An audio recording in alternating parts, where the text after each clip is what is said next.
Hoje eu converso com o candidato do Partido Verde, o engenheiro e advogado e ex-vereador em Campo Grande, Marcelo Bluma. Vamos conversar então, candidato. Seja bem-vindo, muito obrigado, bom dia. Bom dia, obrigado Tatá, pela presença aqui no nosso programa. Eu que agradeço a oportunidade. Viu? Eu vou questioná-lo aqui durante 15 minutos. A partir do momento que eu fizer a pergunta, o senhor tem o tempo, né, para poder se coordenar. Lembro que tem um relógiozinho ali na lateral da tela, o senhor pode se orientar por ele, ok? Perfeito, perfeito. O senhor já se candidatou, candidato, a prefeito aqui em Campo Grande, Isso, né, em algumas ocasiões. Agora o senhor se candidata ao governo do estado. Em todas as eleições, o senhor sempre teve uma representatividade baixa em votos, né? Não seria melhor, então, num momento como esse, apoiar um outro candidato ou compor uma chapa? Eu lhe pergunto isso porque o que se levanta é que os pequenos partidos, às vezes, podem também usar de estratégia para simplesmente absorver essa verba partidária nesses momentos de eleição. Como que o senhor analisa essa situação? Isso, né? Eu fui candidato a prefeito 2 vezes. A primeira, em 2012, eu era vereador, decidi não ser mais vereador. Acho que cumpri o meu papel, né? 3 mandatos, foi uma honra ser vereador em Campo Grande. Tenho o maior respeito pela Câmara, pela Assembleia, mas, para mim, eu precisava ir para um novo desafio. E fui candidato a prefeito só pelo PV. Mas o senhor não podia, pelo menos, de repente, tentar ser deputado? Por exemplo, o senhor já foi direto para ser prefeito. Sim, sim. Acho que a eleição... Eu tenho um perfil técnico, sou engenheiro civil, trabalho na iniciativa privada. O executivo me atrai, né? Acho o legislativo importante, mas o executivo me seduz. E eu fui candidato somente pelo PV. Isso foi em 2012. Em 2016... a Rede Sustentabilidade procurou o Partido Verde e disse, olha, nós queríamos disputar o primeiro turno, né, numa coligação. Vocês topam fazer uma coligação? E eu disse, topamos, não tem problema nenhum.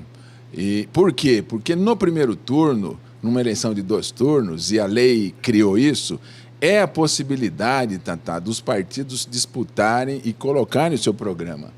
Até porque, se não forem para o segundo turno, no debate do segundo turno, podem conseguir compromissos com os que forem para ter o seu programa no espaço. Por isso fui candidato a prefeito. E agora eu não tinha um projeto de ser candidato a governador. Porém, novamente a Rede e agora o PCdoB, então eu represento hoje não o Partido Verde, mas uma coligação de 3 partidos, né, que sentaram e decidiram o seguinte, olha... nós não respeitamos os que estão aí, respeitamos o governo, mas nós pensamos num modelo diferente. E gostaríamos de colocar fazer uma coligação e ter uma candidatura. E eu disse, ótimo, eu quero ser candidato a deputado federal. Eu estava seguindo o seu conselho. Eu topo, gostaria muito de ser candidato a deputado federal. Mas na discussão dos 3 partidos, acabou finalizando o seguinte, Bluma, você vai ter que ser, por ter mais visibilidade em Campo Grande, você vai ter que ser o candidato à coligação. E tenho uma vida muito arrumada financeiramente, trabalho no meu escritório. Então eu disse, olha, se a coligação, se os 3 partidos entendem que tem que ser o meu nome, vamos embora, né? Mas acho que esse raciocínio, muitas vezes de ir para o Poder Legislativo, é válido e faz parte, a política, ela, em alguns momentos, você não consegue decidir exatamente naquilo que você gostaria de fazer, né? Você acaba... seguindo a linha do que o partido às vezes quer. Você vê, por exemplo, o caso do MOC, né? O MOC, com certeza, iria para uma candidatura de deputado estadual, mas com tudo que aconteceu no partido e tal... teve que cumprir missão. No Brasil, a gente tem um cenário onde pequenos partidos, às vezes, servem de aluguel para os grandes partidos tentarem, de alguma forma, fazer um contraponto aos seus adversários. Trazendo isso para a nossa realidade regional, em algum momento, o senhor se vê nessas figuras onde lhe surge uma pressão aqui ou acolá para que o senhor tenha um foco direcionado de ataque a um candidato, porque outros partidos grandes estão, de alguma forma, trabalhando a parceria? Essa é muito pertinente, essa questão que você coloca, e, de fato, infelizmente, essa proliferação de pequenos partidos cria distorções tanto na questão de aluguel de tempo de televisão, quanto fazer o trabalho ruim para outros partidos. Mas, se você vê a campanha que nós temos feito, da nossa coligação, e aí é até interessante colocar aqui, nós tiramos como estratégia de eleição iniciar uma campanha com um tom bastante crítico, né? Respeitando as pessoas, evidentemente, a crítica política, mas também como uma estratégia, Tatá, de ser visto pelo eleitor, porque o nosso tempo é pequeno, né? Para não ficar empastelado nas várias campanhas. Você é um cara da comunicação, entende bem disso, né? Se não tiver uma boa marca, não aparece. Agora, do meio para frente... O ataque seria essa marca. O ataque seria essa marca, né?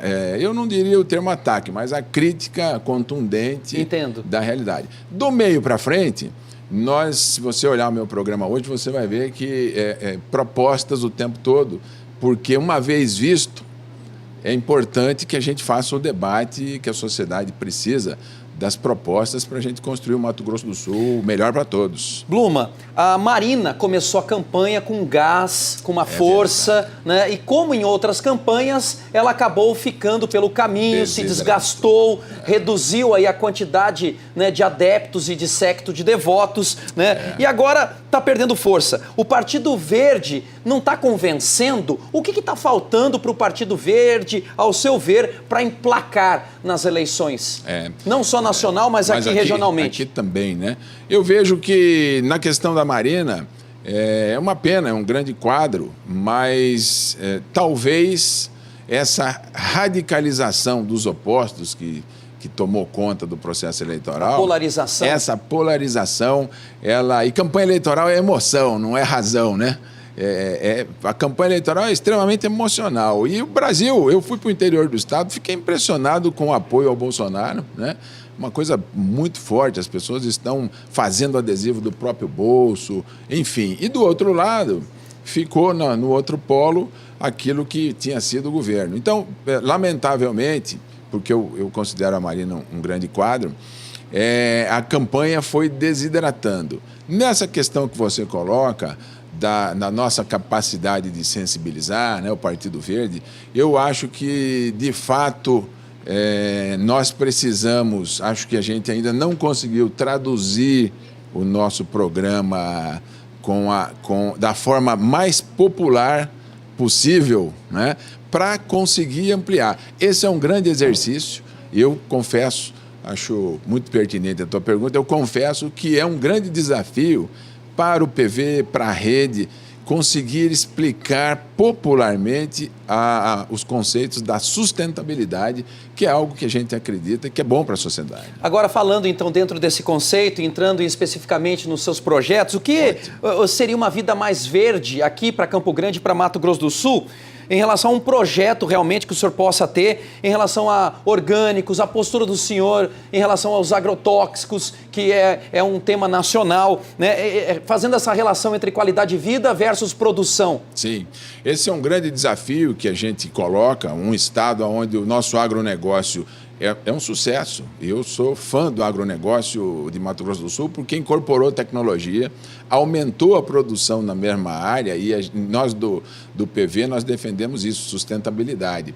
Agora, é importante que isso não extrapole os limites da produção. Por exemplo, o uso de agrotóxicos que são condenados e que muitas vezes são contrabandeados para o Brasil pela nossa fronteira. Nós temos que impedir isso.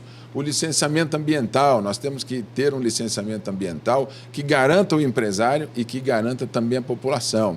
Então, nesta campanha, eu tenho trazido uma proposta, Tatá, que eu considero fundamental, que é nós criarmos um grande polo de tecnologia de informação em Mato Grosso do Sul, porque nós temos um agronegócio forte, mas precisamos fortalecer a indústria do turismo. E eu ontem passei o dia em Corumbá, eu sou corumbaense, matei saudade, comi um peixinho, comi uma saltenha, porque ninguém é de ferro, né? É candidato, mas precisa aproveitar. E defendi isso, nós precisamos fortalecer a indústria do turismo naquela bacia do Rio Paraguai, o agronegócio tradicional aqui na bacia do Paraná, e em Campo Grande, nós aproveitarmos as universidades para criar um polo de tecnologia de informação, porque hoje você vive isso, né? Eu estava vendo as suas entrevistas com os outros candidatos em casa hoje fazendo barba, e estava lá ouvindo você. Por quê? Por conta da tecnologia de informação. Nós usamos o WhatsApp, nós usamos uma série de aplicativos. O senhor quer implantar isso para ajudar as comunidades? Para produzir, exatamente. Está certo. Pegar as universidades que nós temos aqui, né? Trazer jovens e, por que não, produzir aplicativos aqui? Não é verdade?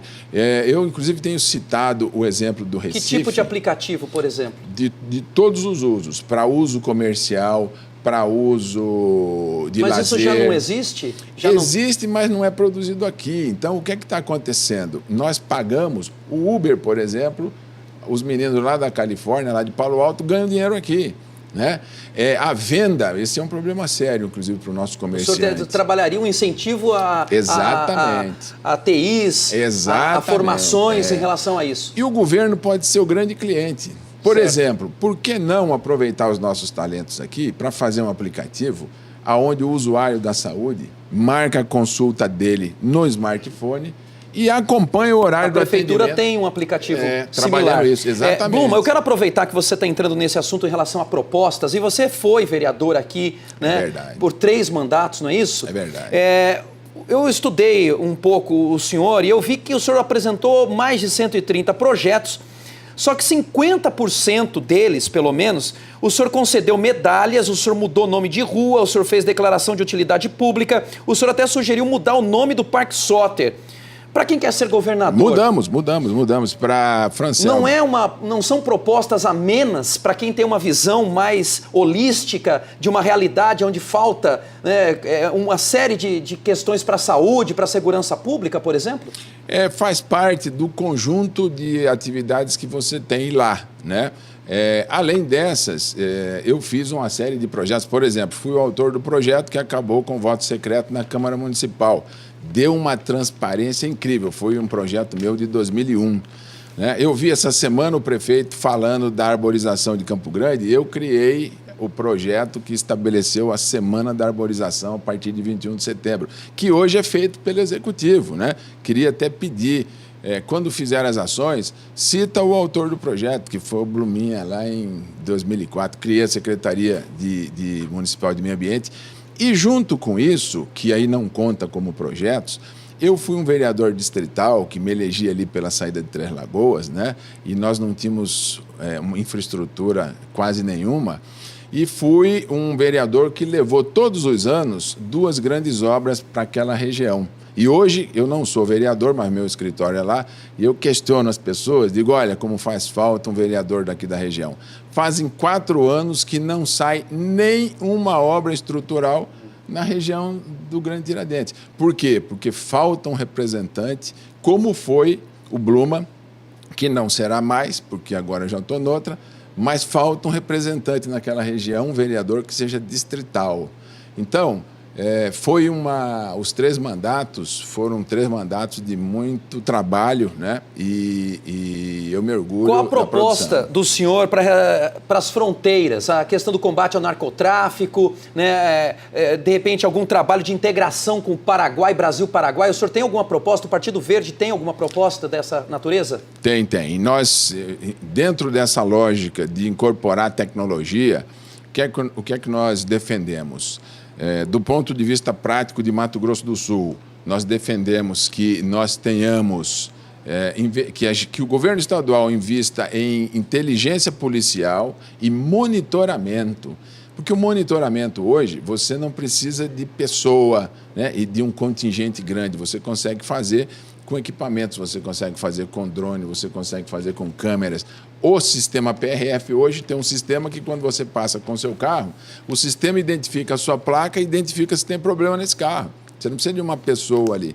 Então, eu quero, como governador, investindo no polo de tecnologia de informação, investir também em tecnologia na luta na nossa fronteira, entendendo que mais ações precisam ser feitas, aumento de contingente de policiais e uma integração com Paraguai e Bolívia também, porque senão não funciona. Eu vou citar aqui o nome dos candidatos e o senhor fique livre para dizer o que lhe vem à lembrança. João Alfredo. João Alfredo, meu candidato se eu não fosse candidato nessa eleição. Júnior Mock. Júnior Mock é presidente da Assembleia e eu diria que um político competente. Amaduce. Amaduce, fiquei sabendo na sua entrevista que é palmeirense, então já considerava ele um cara do bem e aumento mais ainda a consideração. Odilon. Odilon, um juiz aposentado que quer ser governador do estado. Azambuja. O atual governador de Mato Grosso do Sul. O senhor tem menos de um minuto para suas considerações finais. Para essa? Fique à vontade. Fique à vontade. Eu quero dizer a você, sul-mato-grossense, campo-grandense, que sou candidato a governador, representando os 3 partidos, como disse. Quero ser um governador que vai terminar o seu governo com a marca de criador do polo de tecnologia de informação em Mato Grosso do Sul e também do governador que trabalhou, incentivou e fortaleceu a indústria do turismo junto com a manutenção do agronegócio. Quero pedir o seu voto e agradecer essa oportunidade, Tatá, certo. a toda a equipe. Eu é que agradeço a presença do senhor, desejo aí um bom trabalho, uma boa caminhada. Muito obrigado. A gente dá continuidade, então, aí à nossa rodada de entrevistas com os candidatos ao governo do estado na segunda-feira, onde eu devo entrevistar o juiz Odilon de Oliveira, candidato ao governo do estado pelo PDT.